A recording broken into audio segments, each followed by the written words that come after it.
J'ai l'impression que Sébastien Knight est en plein burn-out depuis plusieurs mois. Alors, je vais vous montrer pourquoi je pense cela. Après, je ne sais pas, je ne le connais pas, je ne sais pas si c'est vrai, mais c'est un cas, ça montre que on peut voir les signes du burn-out. C'est les signes avant-coureurs et quand on est en plein burn-out. Dans le cas de Sébastien Knight, bien sûr, si vous connaissez pas, ça sert à rien de regarder la vidéo. Mais si vous connaissez, vous savez que c'est un web marketer qui est là depuis très longtemps, c'est-à-dire depuis plus de 10 ans.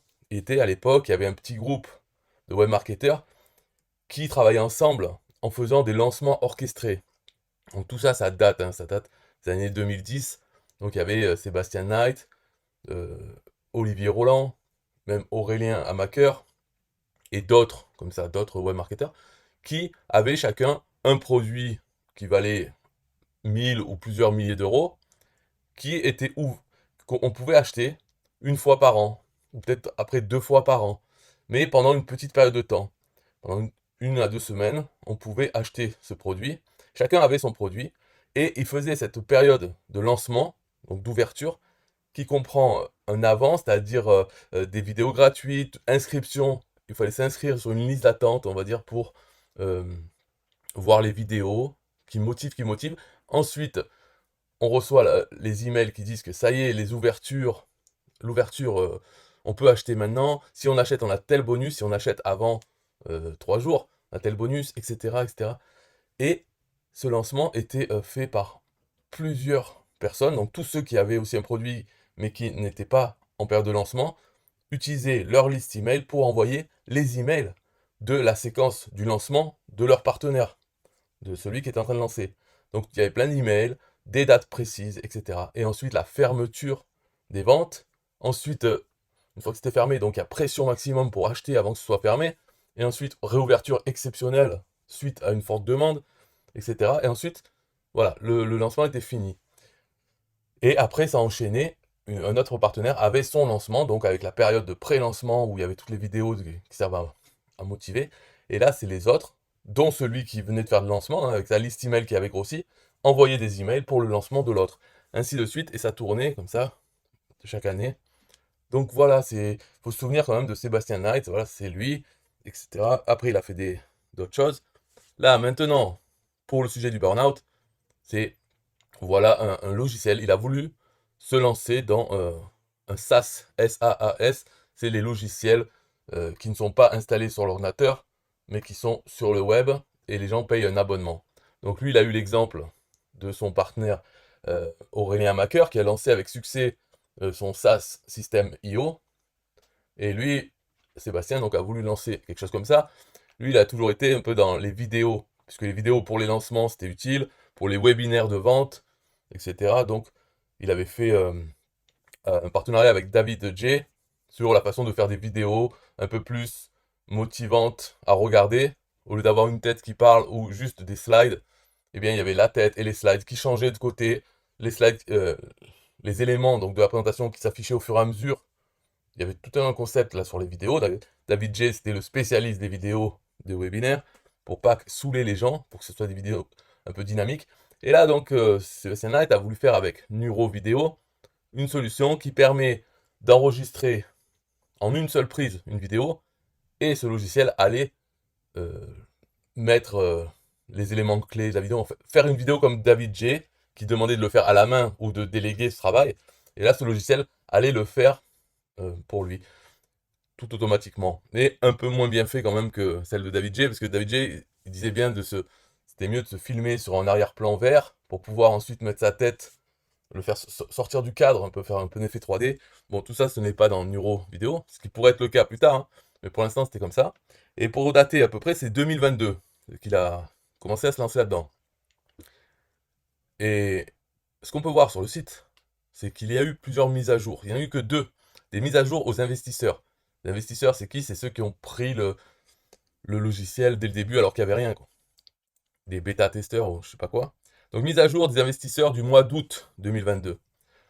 Nous avons ajouté l'intelligence artificielle et triplé le nombre d'inscriptions à notre logiciel SaaS d'édition vidéo. Bon, triplé, il faut savoir qu'ils étaient à 20, ils sont passés à 60. Donc c'est pas beaucoup, mais ça fait on peut lire hein, tout ça, ce texte. On voit qu'il est vraiment à fond dedans, motivé. Il fait des plans sur la comète alors qu'il a des dizaines de clients. Donc ça, déjà, c'est louche parce que on ne peut pas faire des statistiques comme ça en ayant... voilà, regarde ça. Là, il y avait 2 clients en février, 4 en mars. Donc ça a doublé, oui. Euh, de 4 à 13 en un mois, ça a triplé. Mais on est à 13 clients, etc. Donc il marque ça. Et il marque de 19 de juin à juillet, ça a triplé. Mais, et là, donc, il se dit, ah bah ça, c'est à cause de l'intelligence artificielle, ça a fait tripler. Oui, mais là aussi, ça a triplé, juste parce que le logiciel a été sorti. Avant ça, c'était des bêta-testeurs, même pas, qui ont payé alors qu'il n'y avait pas encore de logiciel. Il n'y en a eu que 4. Donc c'est ça, que c'est pas beaucoup.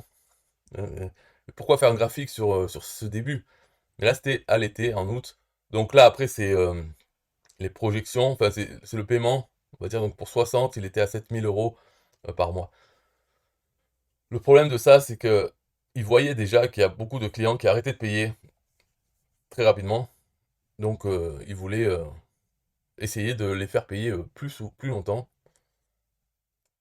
Alors, donc ils parlaient de choses comme ça. On va voir ici. Donc là, c'est fini pour ça. Ça, c'était le premier. Et là, ce qu'on voit ici, c'est la dernière mise à jour des investisseurs. C'était en septembre 2022. Donc pour un logiciel qui est normalement, surtout avec ça, avec cet article, il dit qu'il va se concentrer sur Nuro Vidéo et il va fermer son entreprise d'avant qui était de formation, web marketeur et tout. Il veut faire comme Aurélien Maqueur, c'est-à-dire de se concentrer sur son SaaS, d'avoir des revenus avec ça et de laisser tomber un peu son côté formation, web marketeur d'avant. Donc il dit, nous disons adieu à 15 millions de dollars de vente d'infoproduits pour adopter ce SaaS à 100 000 dollars. Là, il dit qu'il va fermer sa société de formation et se concentrer sur ça. Donc là, on est en septembre 2022 et il parle encore avec des graphiques pour moins de 100 clients. Donc déjà, là, ce qu'on peut sentir, c'est qu'il y a un petit problème de... Ça, c'est les signes précurseurs de burn-out. C'est des gens qui sont toujours en train de réfléchir, mais ça mouline. C'est réfléchi dans la boue. Ils ne se sont pas vraiment élevés. Mais pour eux, ils sont à fond en train de réfléchir. Ils ont plein de problèmes à résoudre. Mais finalement, ils restent dans la boue. Et ça, ils ne s'en rendent pas trop compte. Ou alors, ils se disent, bon, ok, je suis dans la boue, mais c'est pas grave. Le futur, c'est je suis déjà dans les airs. Et le cerveau fonctionne trop et mal. Du coup, il surchauffe. Et c'est un peu l'impression que ça fait quand on lit un article avec des graphiques pour quelque chose qui est trop bas. Voilà, on voit de juillet était à 60 et passé à 69 en août. Alors, pourquoi refaire encore un article? Mais c'est bien, je veux dire, ça c'est bien de tenir à jour les investisseurs. En août, on sort un article qui prend un mois à faire. En septembre, encore un qui prend aussi un mois à rédiger, à faire le graphique et tout. Mais alors pourquoi il n'y en a pas en octobre? Pourquoi il n'y en a pas en novembre? Et pourquoi il n'y en a plus eu depuis? C'est ça qui est inquiétant, c'est arrêté, ça aurait dû continuer. Ok, pourquoi pas, s'il y a un fou de travail, mais qui derrière continue, ben, c'est bien. Donc on peut lire ça. Et ce qu'on voit, donc comme il a dit que là il arrête son entreprise, qui est les entrepreneurs libres. Et là on voit, bon, là c'était un associé, disons un employé de Sébastien, Marc, qui raconte qu'il a travaillé pendant 9 ans avec Sébastien Knight.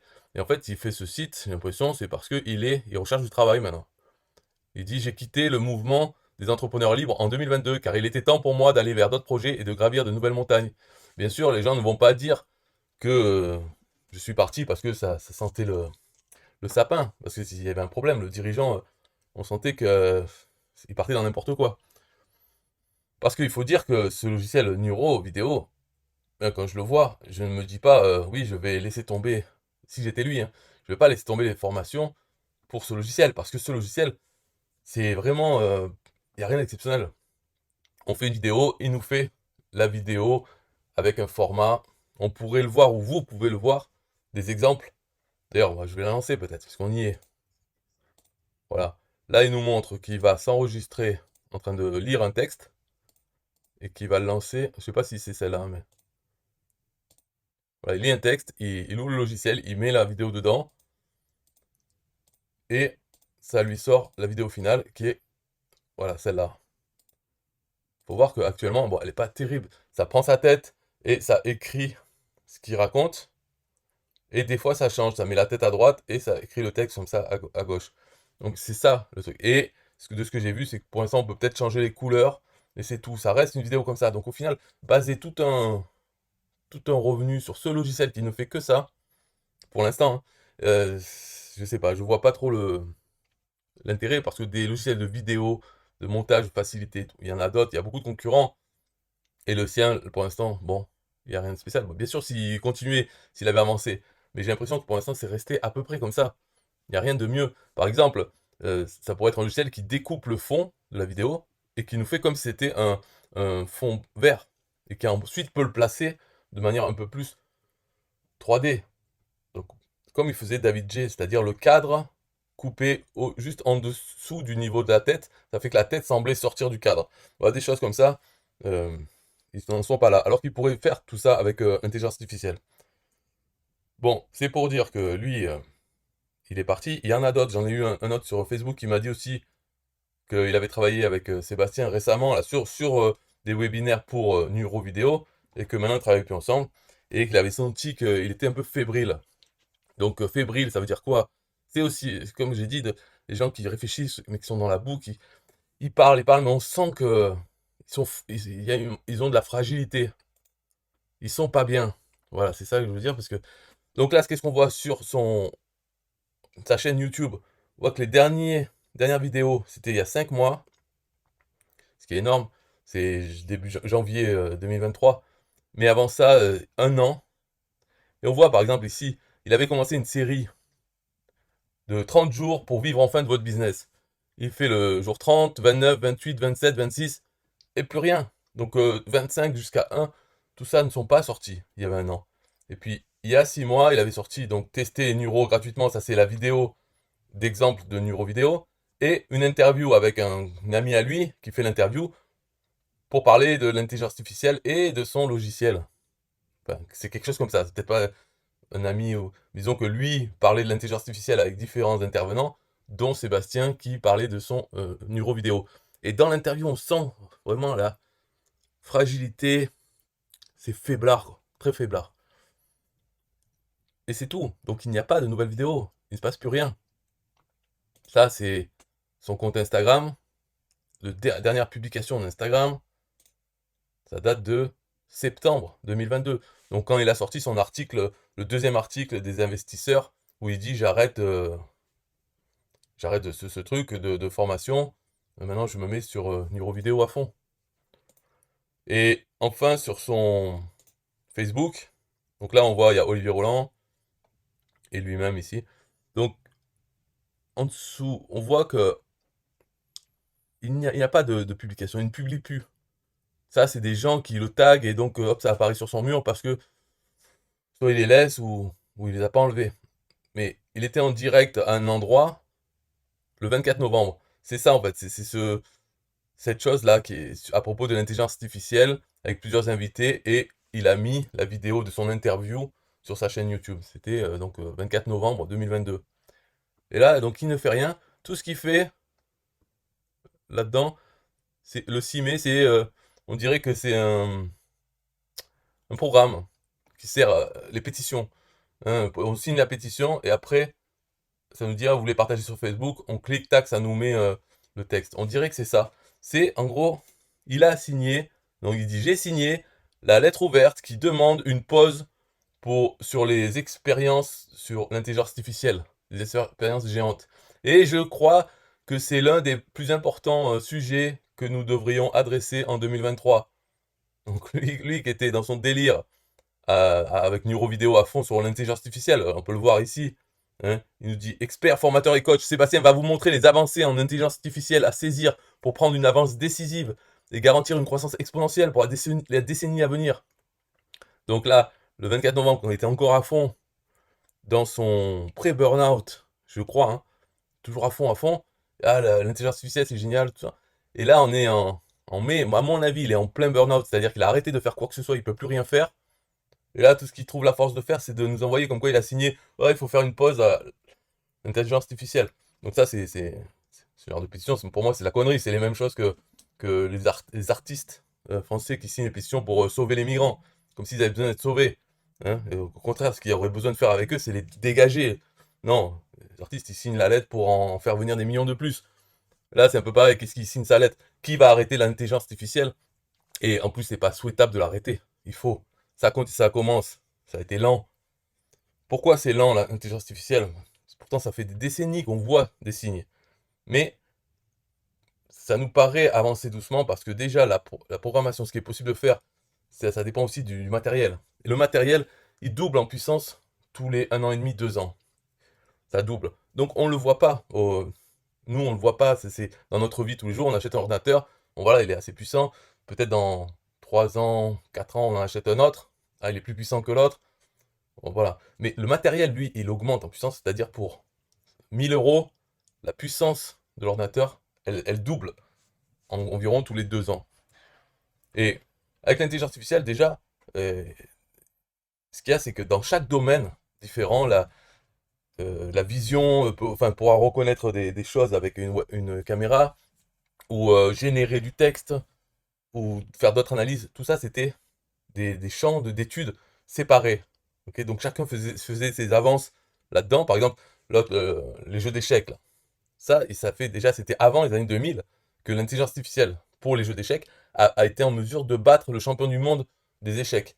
Mais c'est très spécialisé quand même comme intelligence. Et ça a été possible que avant, un peu avant les années 2000, dans les années 90.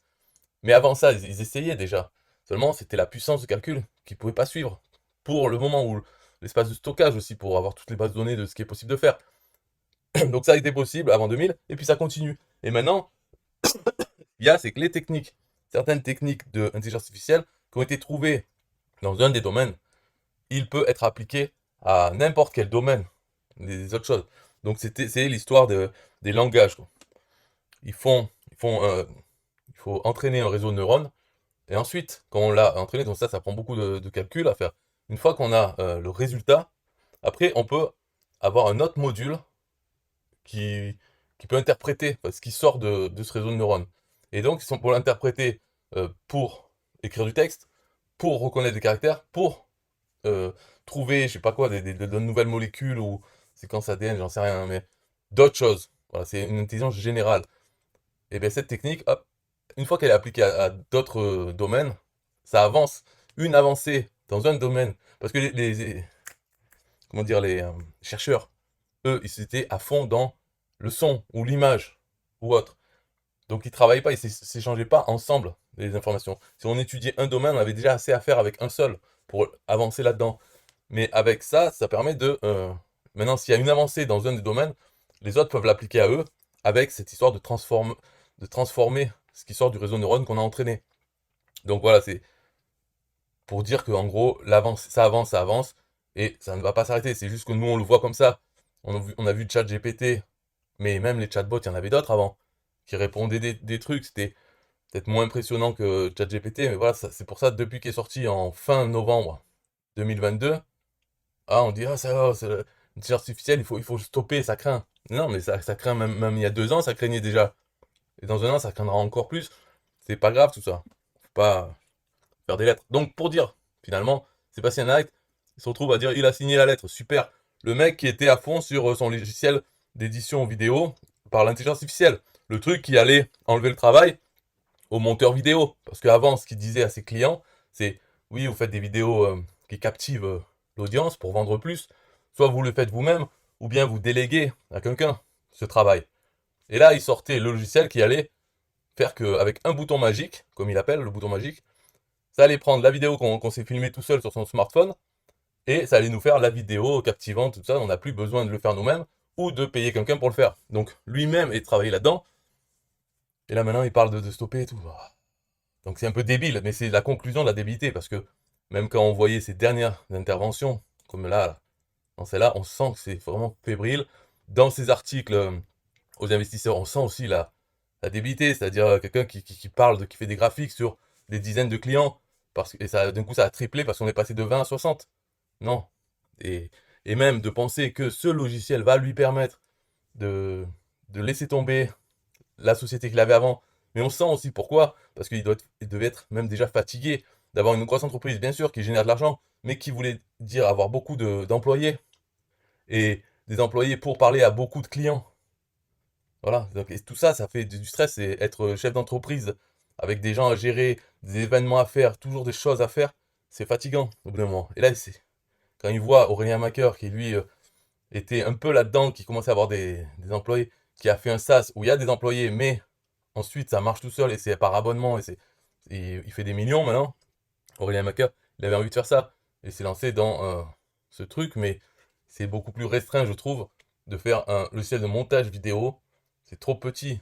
L'autre, Aurélien Macker, il a fait un logiciel qui permet de faire plus de choses. Bon, il fait pas de vidéo, mais les choses qu'il fait, c'est plus large, donc ça peut toucher plus de gens. Ça, ces vidéos comme ça, c'est vraiment, en fait, c'est fait pour ses clients. Donc il devrait pas arrêter son entreprise de formation, il devrait continuer, mais vendre ça à ses clients. Et c'est tout. Donc je vois pas pourquoi déjà on sent qu'il y a un problème de dire qu'il va fermer son entreprise et que faire ça, et il compte continuer qu'avec ça. On sent que c'est parce que c'est pour se soulager d'avoir moins de travail dans sa tête. Mais c'est pas réaliste.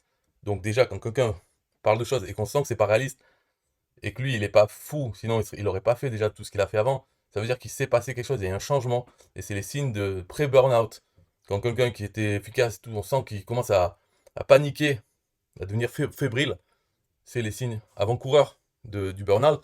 Et comme ces gens, de toute façon, on ne peut pas les arrêter, en plus, ne les connaissant pas, on s'en fout de les arrêter, mais même si on est proche d'eux, on peut pas, parce que là, ils sont dans leur délire, et leur cerveau déjà fonctionne à fond, pour devoir gérer toute la transition dans leur tête, hein, qui croient qu'il va y avoir une transition, en fait, ça va se finir par un burn-out. Mais on a beau leur dire qu'est-ce que... Non, ils peuvent pas. Parce que sinon, s'ils en étaient conscients, ils feraient pas ça. Ils seraient pas en mode je réfléchis de partout sur n'importe quoi. En fait, c'est utiliser ce cerveau pour rien. Parce que c'est pédaler dans la semoule. Toutes ces expressions-là, pour dire que, comme Shadok tourne dans une roue qui ne fait rien. C'est ça un peu. Et au final, j'ai l'impression que là, il doit être en burn-out depuis plusieurs mois, et personne n'en parle. On ne trouve pas d'articles qui disent, lui-même ne va pas le dire. Parce que ce que j'ai remarqué avec le burn-out, c'est souvent on voit les gens en parler et disent, oui, voilà, j'ai fait un burn-out, je m'en suis sorti, maintenant je vous fais une formation sur comment éviter le burn-out, ou comment revivre après un burn-out. Mais pendant qu'ils sont en burn-out, non, là on les entend pas. Donc peut-être il l'est en ce moment, et quand il reparlera, ça sera parce qu'il sera sorti du burn-out. Il y en avait eu un autre qui avait fait ça, pour ceux qui s'en souviennent, c'est Sébastien Gourrier, celui qui avait fait SG Autorépondeur.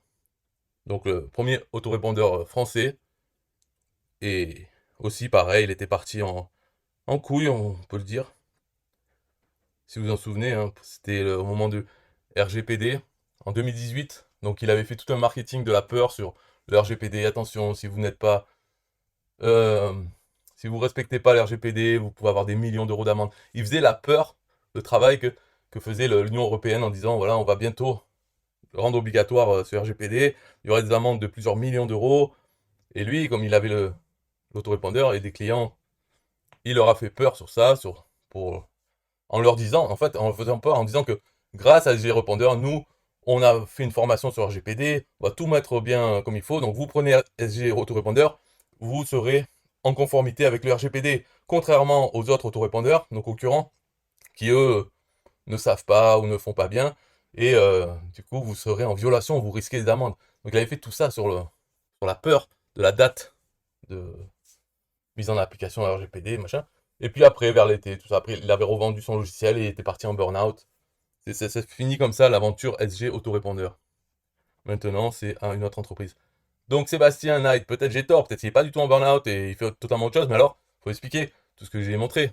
YouTube, Facebook, Instagram, ces nouvelles pour les investisseurs qui s'arrêtent en septembre, sa fébrilité quand il parle en vidéo, enfin, ça, il faut le ressentir.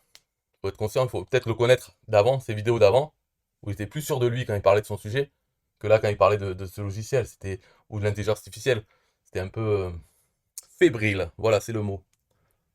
Si vous avez des news à propos de Sébastien Knight, vous pouvez les dire en commentaire. Bye bye.